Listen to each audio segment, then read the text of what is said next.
What I'm going to do is to go through the situation regarding climate change as we face it now.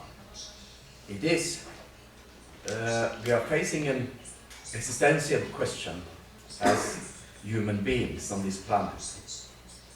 There is quite a serious situation we face.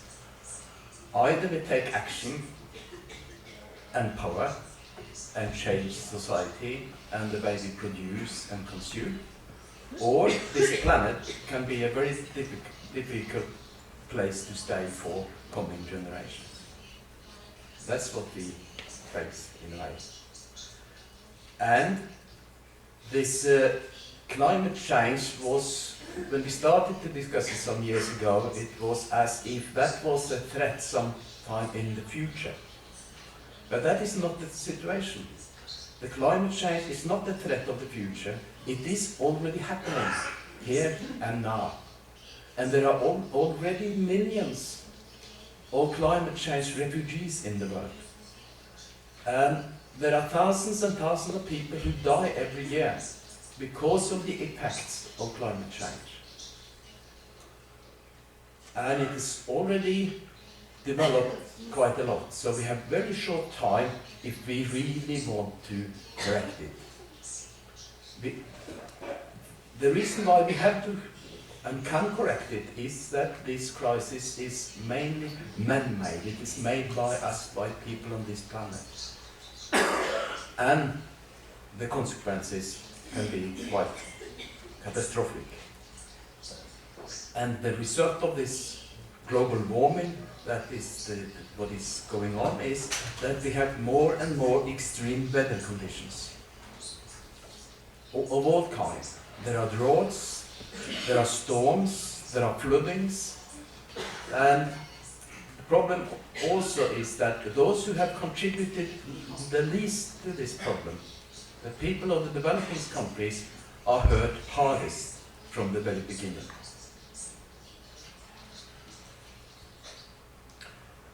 This is one of the things that we have experienced over the last few years, the Hurricane Haiyan in the Philippines 2-3 years ago. Almost 6,500 people died. The problem with these things, of course, and that is the problem with the climate change, is we cannot say that this flood and this hurricane and this storm is caused by climate change, because there is no direct sources, direct reasons for it in that way. The problem is that why we cannot say that this and that happening is directly a result of climate change, because we have had storms and droughts and floods also before in history. What we do know is that there will be more of it, there will be more extreme, and the effects will be more serious. So the connection in principle is clear, but not at each happening. It was not only the Philippines, as I said, the developing countries has been hurt hardest, but the industrial world have felt it as well. I come back to it later on, but the Hurricane Sandy, which took New York a couple of years ago, changed the political position of people in New York. We'll come back to that. One of the problems we have had, I don't think it's a problem in this room, but there are people still who deny that global warming is an effect of things that we are doing on this planet. And there are some researchers, they call them researchers, many of them are not climate researchers at all, they are researchers in other fields. Some of them are paid by the big companies which benefits and profits from what is really the problem, fossil fuel. But we should know at least that among the scientists, the real scientists, which have been working on this issue for years, there is hardly anybody at all who deny this problem now. This is a pie chart, and what it shows is how many of the scientific articles on climate which reject man-made global warming. And that is the very, very thin red line up there. That is the part of almost 14,000 climate articles which has been through the so-called peer review, which is the way scientists work, criticizing each other. Of those almost 14,000 articles, 24 of them reject global warming. So there is no scientific support for this. The scientific fact is clear. We know that it is people, ourselves, who create the problem. Not all of us with the same responsibility, of course, come back to that. And the scientists that have worked on this issue for many years, since the beginning of the 1990s at least, they have, with 5-6 years between them, published reports on the status of global warming. And this Intergovernmental Panel on Climate Change, which it is called, issued its fifth report in 2014, 1.5 years ago. That was the fifth one, and for all of these five, after the first one, for all of the other four, the conclusions have been that the situation is more serious than the previous report told us. Every time they say that. Because the global warming goes faster, it gives more dramatic effects, and they also say that in some areas we are going more and faster towards the so-called tipping points. And the tipping point, that is a point in which this process of global warming starts to go in a sort of circle and much faster, so that it be really catastrophic effects. That is if the tundra in Siberian melts, for example, if the snow and ice on Greenland disappears, that will set new sorts of processes in action, which will increase the speed of the process. And that is, these tipping points will more or less make that the climate goes crazy.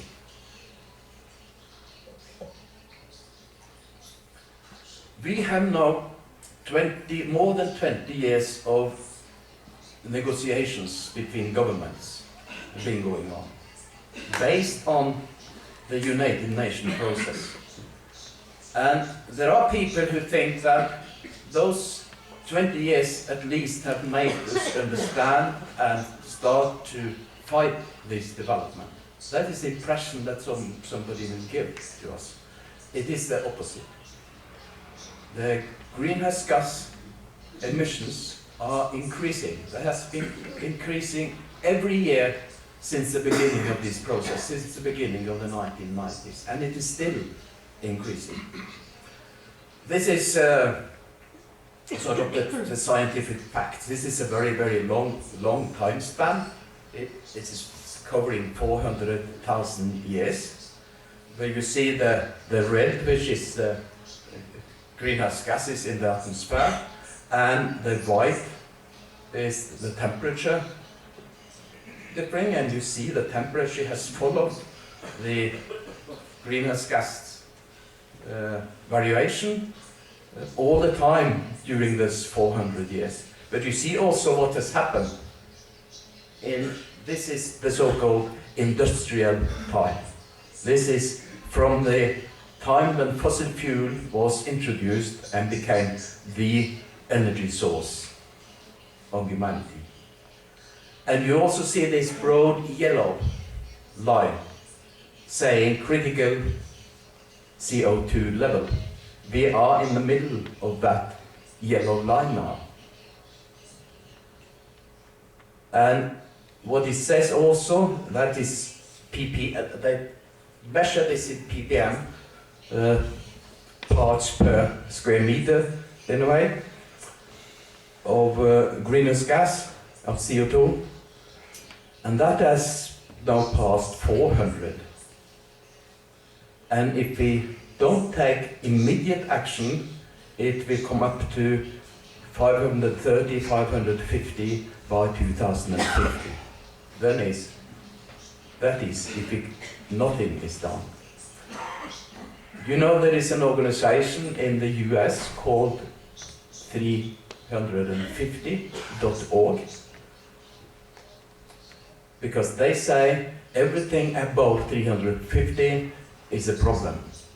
We have passed 400.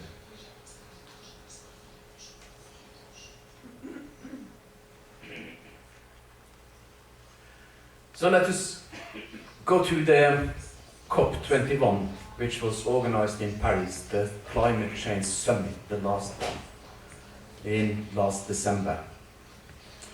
Just to remind you that this process of annual summits on climate change has its basis in the so-called United Nations Framework Convention on Climate Change, the so-called UNFCCC, which was adopted and agreed on by all countries at the Rio conference in 1992. Almost more than 20 years after that, they have been working more than 20 years to reach the first universal agreement as a process, as a result of that process. There has been one agreement before, that was the Kyoto Agreement, but that was not the universal one, because a lot of countries did not take part in that, among them the US. But this one that was reached in Paris last December was the first universal one, and that was celebrated by a lot of people, not least the government. There were ministers crying on each other's shoulders in the room when it was put forward in Paris. The question is there a reason for this celebration?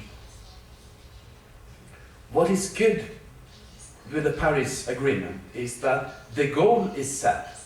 They will reduce, they will prevent global warming to be below 2 degrees centigrade, and they said, and pursue efforts to limit the increase to 1.5 degrees centigrade. That's great. That's exactly what we need, and that is also possible if we follow up with concrete measures. The problem with the Paris Agreement is that there is a huge gap between those goals and the measures which they agreed on in order to reach those goals. I was surprised that they put in 1.5 degrees centigrade. But I understood afterwards that the reason why it was so easy actually to agree on 1.5 was exactly that they did not agree on the measures. And they did not make it legal. It is a voluntary system of measures that is being implemented. The governments themselves have to come forward with their national pledges, as they say, of how much each country is willing and able to do in order to reduce this problem. And if we summarize all that, we are on course not towards 1.5 centigrade, but between 3 and 4. And that means climate catastrophe.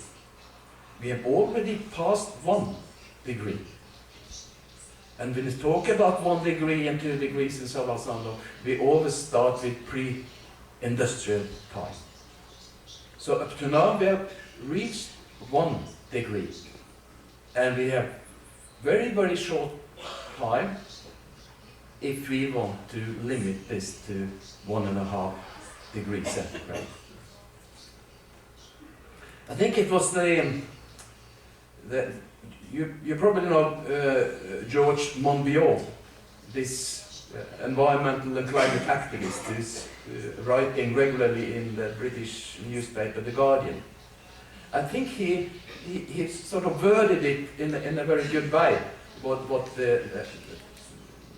the Paris summit gave us, because he said, compared to what it could have been, he said, in Paris, it's a miracle.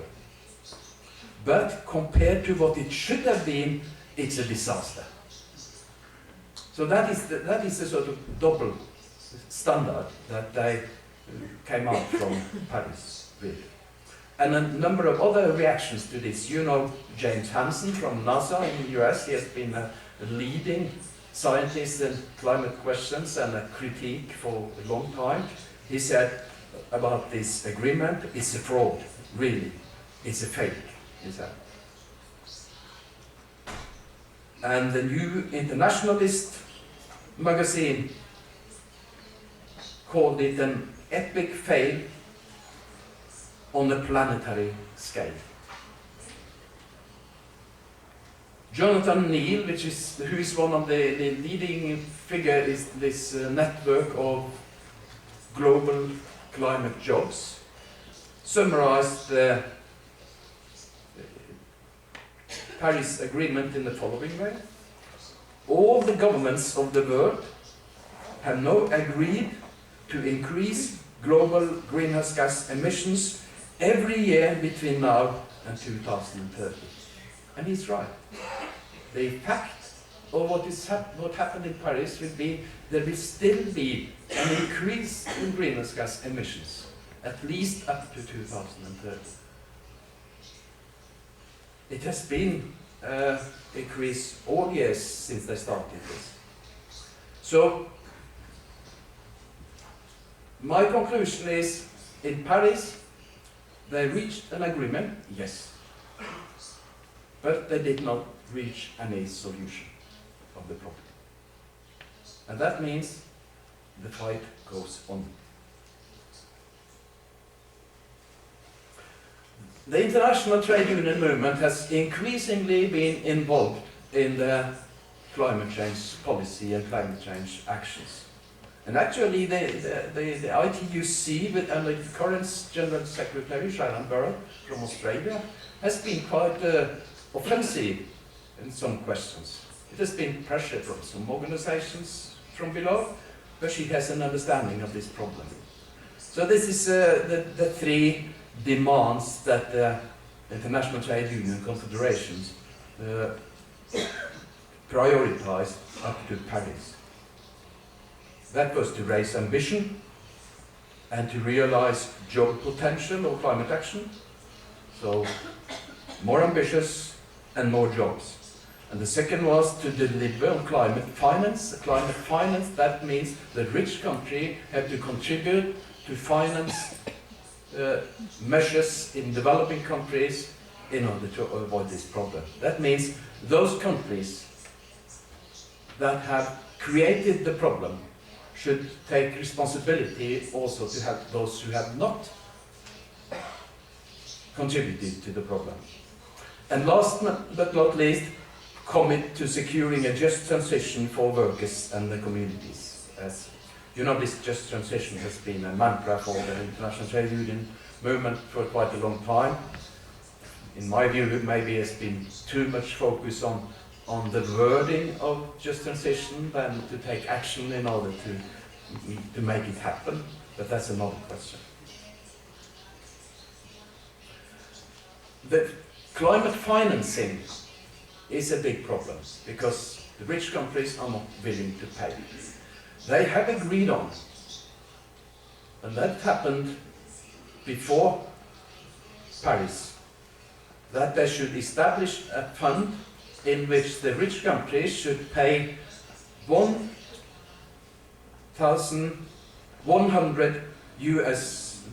billion US dollars per year to mitigate and reduce greenhouse gas emissions. They have still not been able to fill that fund. And is it possible? How much money is 100 billion US dollars? Well, it's a lot. But if you compare to other things we use money on in our societies, it is 1/5 of what is every year used for military expense. We use 2,000 billion US dollars per year on military. And we used 140 times as much as this fund in order to save the banks after the financial crisis. So we have the money, it's not a problem at all. We have much more money. The problem is not a financial problem, the problem is a political problem. It's that makes somebody say that if the earth had been a bank, it would have been saved long ago.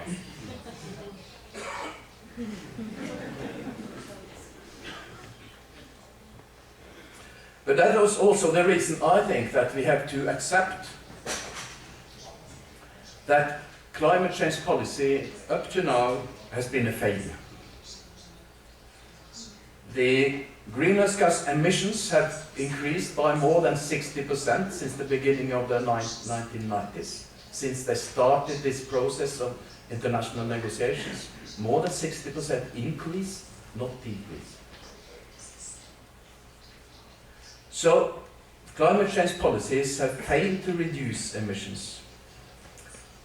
And one of the reasons for that is that it is market forces that have been given priority, not the political level. They have been working hard in order to introduce carbon trade,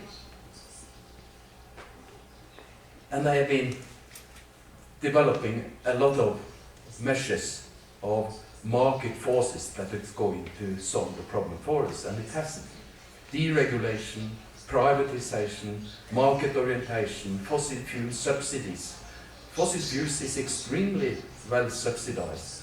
It is more money used per year to subsidize fossil fuels than those 100 billion US dollars that they should annually use to help developing countries.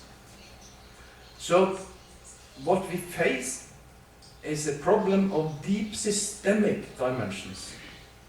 And what we need is a completely new political approach to the problem of climate change. And what does that mean? Yeah, that means for trade unionists and for people who understand what is going on, that means that we have a power struggle ahead. It's a question of political and economic power. That's what has to be done if we want to solve this or limit this problem. And the reason for that, of course, is that in order to combat climate change, we have to change society. We have to change the way we produce, the way we distribute, and the way we consume in this society. And that goes directly into the center of the interest-based struggle or class struggle which is going on in our societies. It is an interest-based struggle, and there are extremely strong interests involved in fossil fuel, you know that. 8 of the 10 biggest companies in the world are linked to fossil fuel production. And they use the power the most they can to buy politicians, to influence politicians, and to finance politicians. Just see who is financing some of the elections campaign in the US these days. The solution exists. It is possible to prevent the climate catastrophe.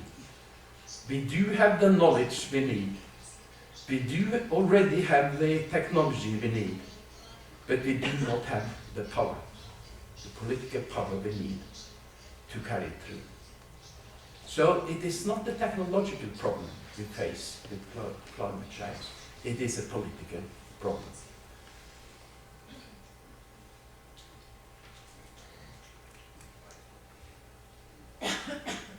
We face a systemic problem. And the reason for that is that the economic growth regime that we have today and the exhaustion of resources is an embedded, integrated part of the capitalist economy. That's the way it works. And that means also that a narrow focus on single environmental issues will not be sufficient in order to solve this problem. Parts of the environmental movement are there, and that's a problem, because they have a too narrow understanding of the problem. But other parts of the environmental movement are increasingly understanding the context in which this is happening, and they are being radicalized. But particularly in the US, many of these environmental movements are close cooperating and partly financed by fossil fuel companies. But we need this system-critical approach if we are going to solve it. And that means also we need more democratic control of the economy. And to me, that means, to me as somebody who have been fighting also before climate change for change in society, that means that this situation does not only represent a threat to us, but also an opportunity. Because it gives us another reason, another more serious reason to do what is necessary to solve a lot of the crises we face in this society today.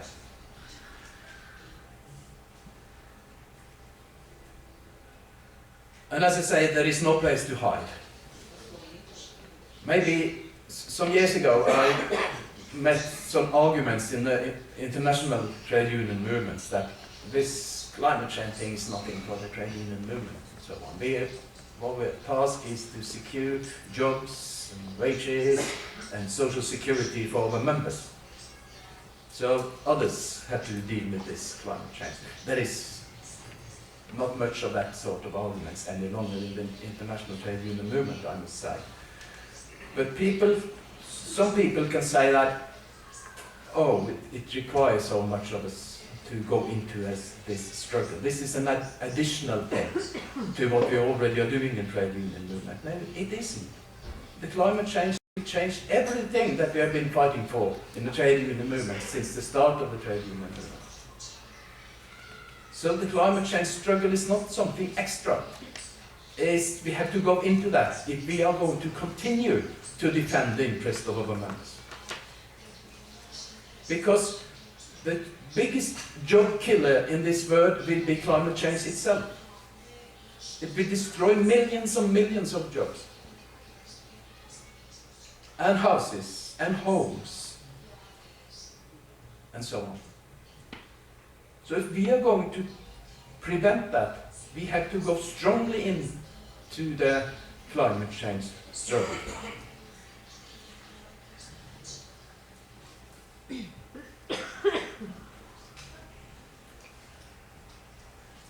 So it is a class war we are facing, also on the area of climate change.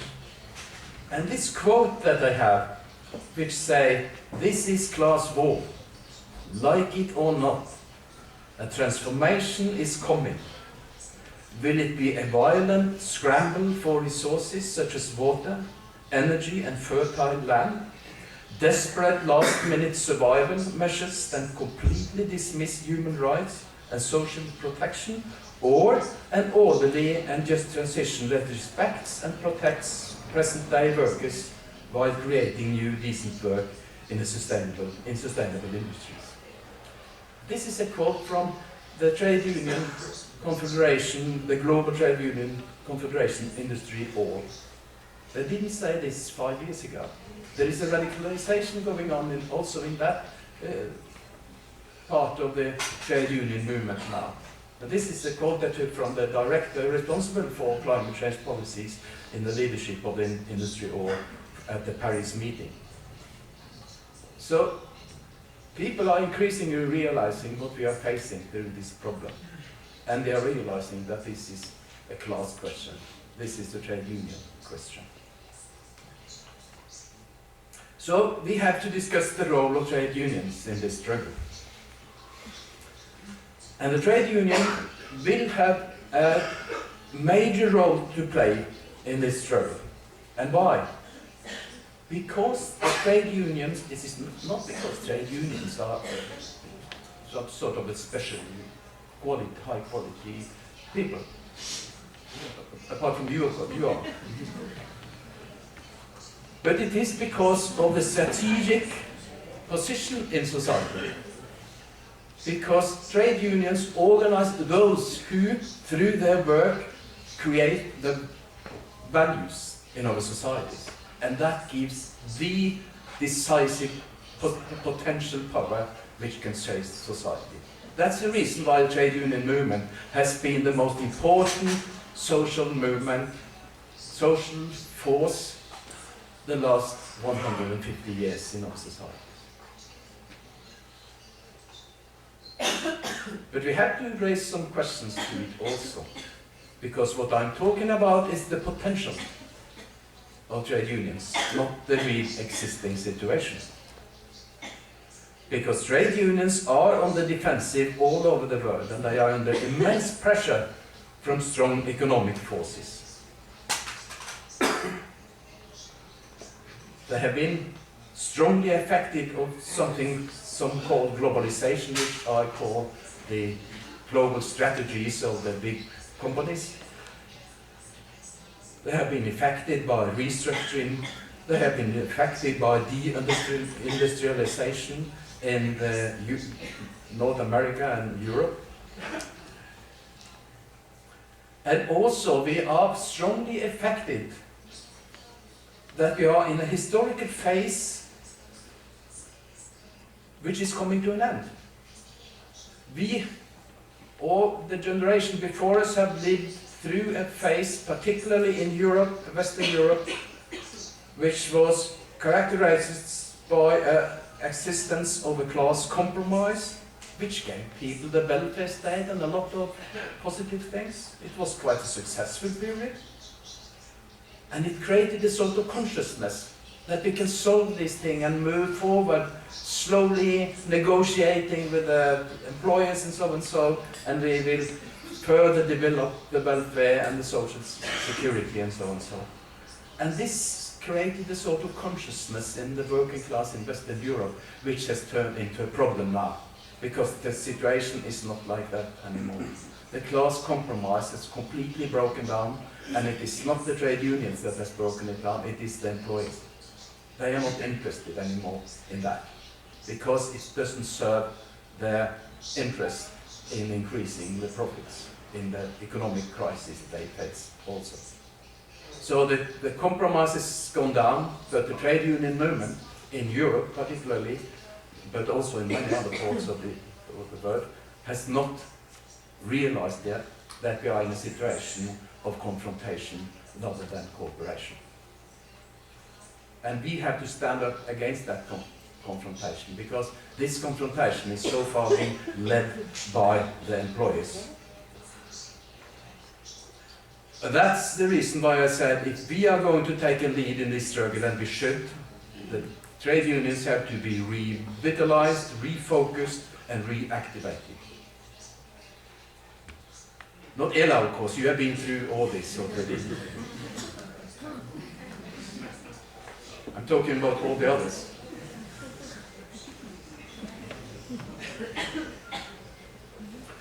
But at least we have to develop our strategies to meet this situation. And we have to link it up to all the other crises.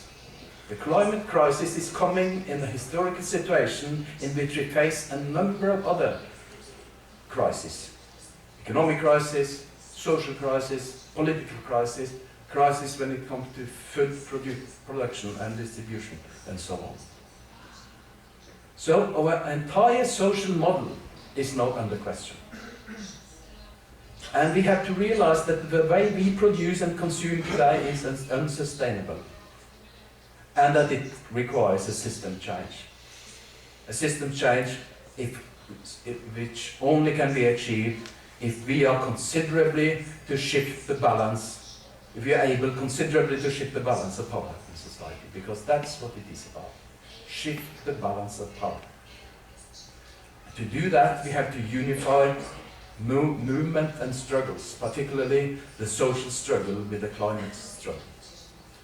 The social struggle today in Europe is in many ways called the anti-austerity struggle. It is extremely important that we link up the two, the climate struggle with the anti-austerity struggle. And we have to focus on jobs, because a lot of people are afraid of what is happening. Are we going to lose our jobs, particularly people working in the fossil fuel industries and linked to that, and other industries that have to be reduced in order to solve the problem? And it is easy to understand that people are concerned in such a situation, that they are frightened. So we have to have an answer to that. That must be integrated in our climate change policy. So we have to come forward first with some facts. All serious research on these questions tell us that climate change policy of the sort that we need will create more jobs than it will destroy. All serious research concludes with that. And that is also the conclusion of the ILO, the International Labour Organization. More jobs will be created than destroyed. So it's not true that somebody is frightening us with that it will only destroy jobs. It's not true. But it will destroy and reduce the number of some jobs and increase others. And there is where we need this just transition. If we want to have workers in the fossil fuel industry to support this struggle, we have to guarantee them both jobs and wages. How can that be done in a capitalist society? It cannot be solved under market relations. So the only way to do that is to take public control, democratic control of this transition. That's the only way to guarantee people the jobs and the wages. And we have to do that, as I said. So that's the reason why we have a power struggle ahead. There are being set up global climate jobs networks all over the world, not all over the world, but in an increasing number of countries. It started some few years ago when some people and then some trade unions and then almost all the trade unions in the UK developed this campaign, 1 million climate jobs, in which they proved how that could be made. There are 3 areas which are most important in creating new jobs in this transition. It is public transport, which has to be doubled and tripled in order to get the private cars off the roads. That is necessary to solve this problem. The second area is renewable energy, to produce the machinery as well as develop the grids and everything else. And the third one is so-called retrofitting of houses and offices in order to make them use less energy, even produce energy. Those 3 areas are the areas in society that will represent most of these new jobs. This network now has been established in South Africa, in Portugal, in the Philippines, in Canada, in Norway, in Mauritius, and maybe others. I heard from Mikkel yesterday also that ELA has been working on this, so I know you're into it in order to develop climate jobs. But it is extremely important to develop this in order to get the support from a united trade union movement in the policy we need. But it also means that we have to redistribute wealth. What has happened over the last 20, 30 years in our societies, in the North American, Europe,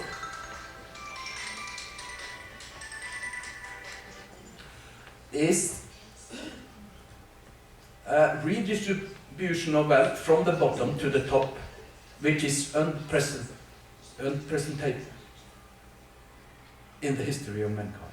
It has never ever happened to this level, that we have the 1% on the top controlling the 83 single persons, richest persons in the world, control as much wealth as the lowest half of the humanity today.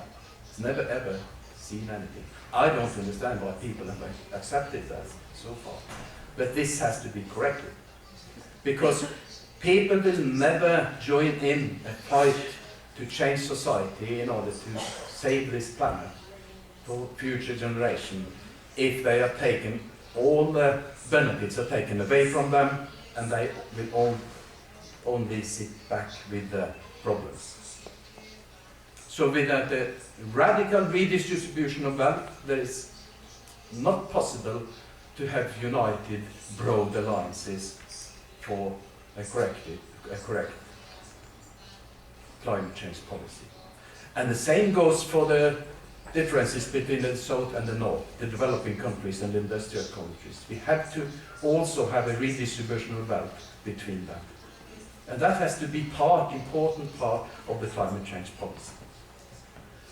And as I already have indicated, this has to be a planned transition. The anarchy of the market will never solve these problems. It has to be solved politically, and that means in a planned way.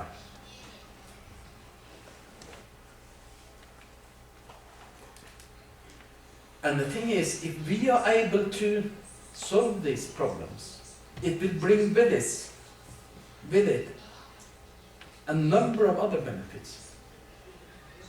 Transition to an environmental sustainable society has many advantages. Thousands of new jobs in public transport, renewable energy and house retrofitting, as I said, as well as less polluted workplaces and communities. It will give us increased democratic control of the economy, and that will result in reduced competition and pressure at the workplaces. And because we cannot continue with this overexploitation of natural resources, we have to shorten working hours. We cannot continue to produce all these things which we do not need. We have to limit it to what we really need. And that means we should have an enormous struggle to shorten working hours. New technology, a different way of living, a different way of consuming will give us, I think, a better society for everybody. We also, of course, as I have indicated also, that market solutions have failed. But in the Paris Agreement, it is still the market solutions which are dominating. We have also, I think we can conclude after having the COP21, that means the 21st climate change summit, without being able to solve this problem, that global summits doesn't seem to save us from this either. And why should they? What else have global summits solved of our problems? to the degree I say that we have been redistributing wealth, giving rights to women, giving rights to workers, giving rights to other groups in society, it has never been a result of global summits.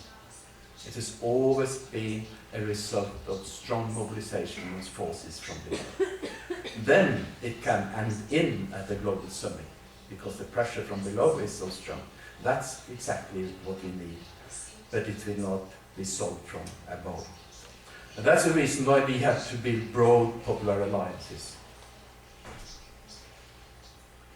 Particularly, I think, between the labour and the environmental movement, at least big parts of it. The climate struggle is about democratization, redistribution of wealth, the free use of our common knowledge. And that's the reason why we have to have these broad alliances to address all these parts of society. We saw this film at the start of this session from Trade Unions for Energy Democracy.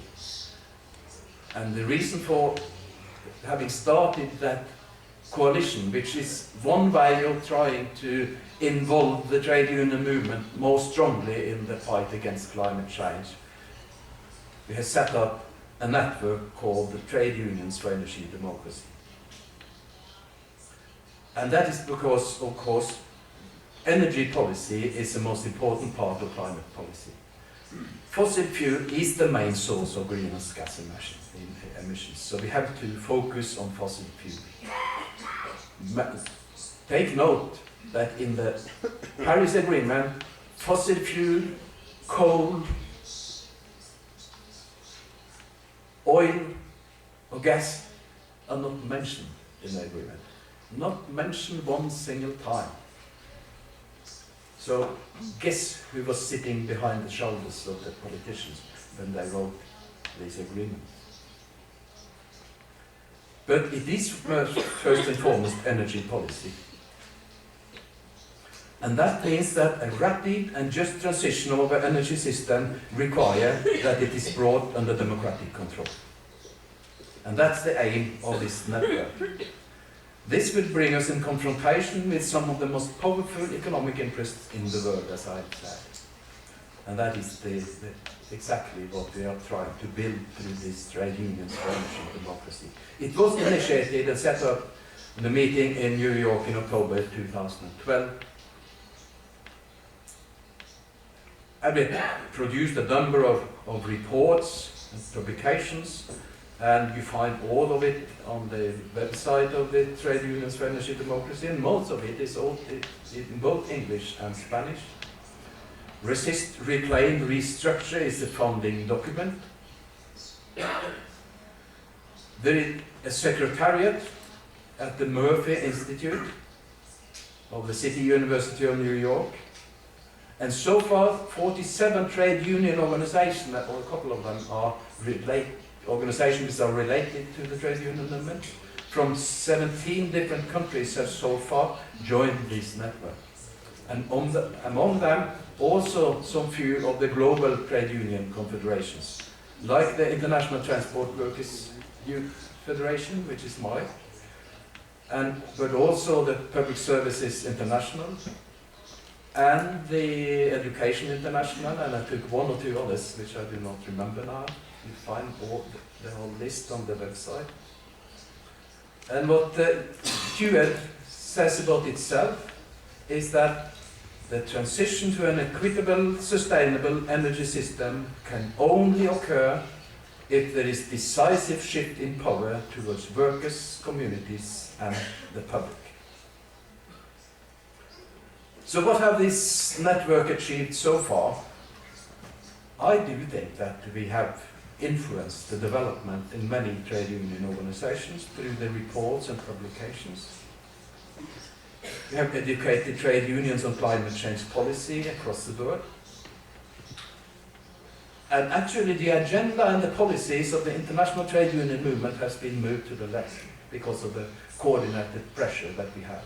It was important that we had this network during this Rio Plus 20 conference. You remember that? That was in 2012. It was in Rio. It was 20 years since the first Rio conference. And it came out with a statement from that conference which went far beyond what the ITUC wanted, and went for a socialization, nationalization of important resources, energies, and other important services.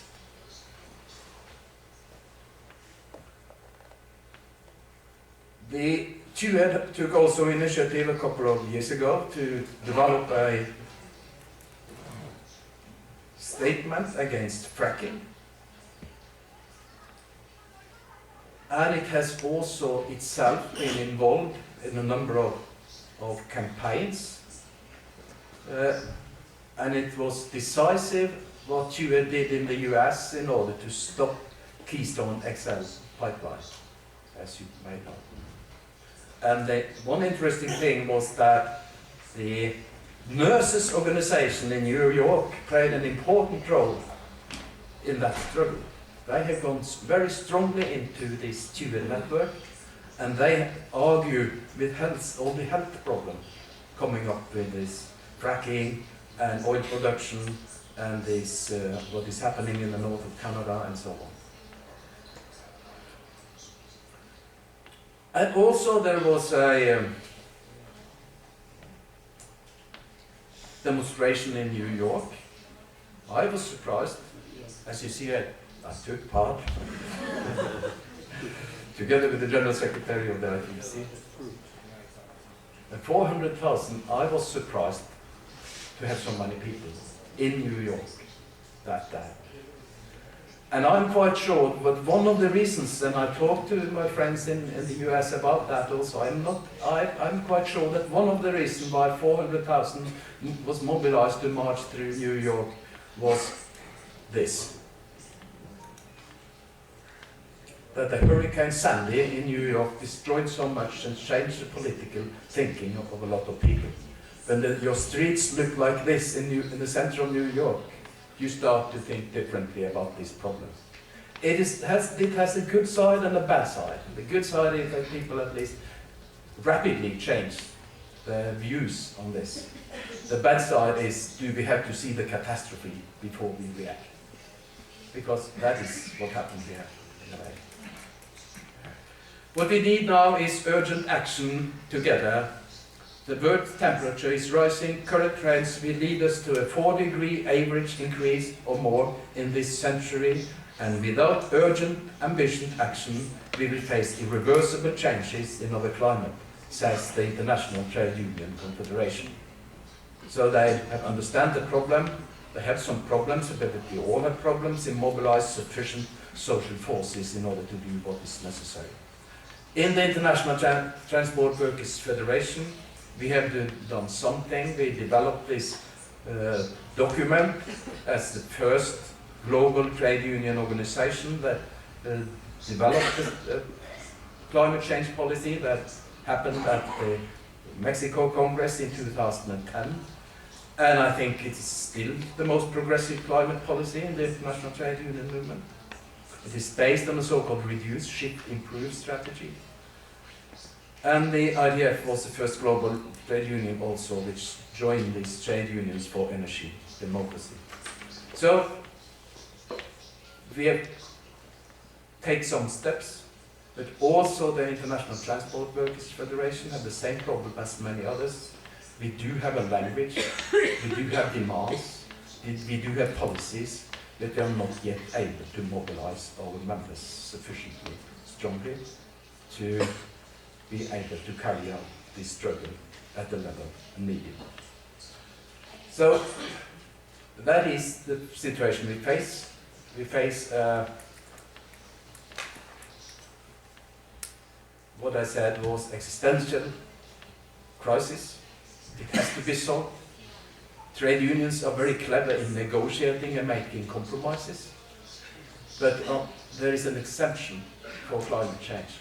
We cannot make compromises with physical laws. either we stop the emissions or we risk climate change catastrophe. So that is the challenge to us. More optimistic, more positive message do I not have to you today, but the positive side is stand up and fight and continue what you did today. Demonstrate, mobilize, because it is possible to win this. It's a political and not a technological problem. Thank you.